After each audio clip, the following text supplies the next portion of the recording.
Video last దాకా చూడండి, subscribe చేయండి. బొమ్మ చేపల కూర ఎలా వండాలనో వీడియో చూపెడతా. దీనికి కావాల్సిన ఐటెంలన్నీ రెడీ పెట్టుకున్నాం. చింతపులుసు విసికి రెడీ పెట్టుకున్నాం.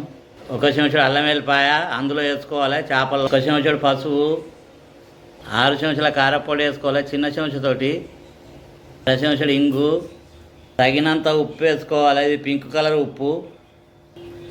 కారపొడి, అల్లం వెల్లిపాయ, పసుపు, ఉప్పు మొత్తం ఈ బొమ్మ చేప ముక్కలకు పట్టియాలి. ఇలా కలిపి ఒక 10 నిమిషాలు పక్కకు పెట్టుకోవాలి. స్టవ్ అంటు పెట్టినాం, స్టవ్ పైన మట్టి కంతులు పెట్టినాం. అందులో 2 చెంచాల నూనె పోసుకోవాలి. 1 చెంచాడు పోపిత్తులు, ఈ మసాలా దినుసులు ఇందులో వేసుకోవాలి. ఇక దూరగా గొలియాలి. కళ్యామాకు, ఉల్లిగడ్డలు, పచ్చిమిర్చి గోల్డ్ కలర్ వచ్చేదాకా వీటిని గోలియాలి. ఇందులో చింతపులుసు పోసుకోవాలి. ఇప్పుడు చింతపులుసును మరగనివ్వాలి. ఇప్పుడు చారు మరుగుతుంది. మరిగేటప్పుడు చేప ముక్కలు వేసుకోవాలి. ఇలా చేప ముక్కలు మొత్తం వేసుకొని ఇలా మొత్తం కలుపుకొని ఒక 20 నిమిషాలు చిన్న మంట మీద ఉడికించుకోవాలి.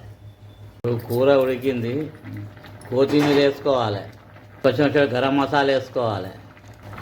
ఇది మొత్తం ఒకసారి కలుపుకొని స్టవ్ ఆఫ్ చేసి దించుకోవాలి. చేపల కూర రెడీ అయింది. గుమగుమలాడుతుంది. వేడి అన్నంతో కానీ చపాతీతో కానీ తింటే చాలా రుచిగా ఉంటుంది. ఇది చేపల కూర తిన్న కొద్దీ మళ్ళీ తినాలనిపిస్తుంది.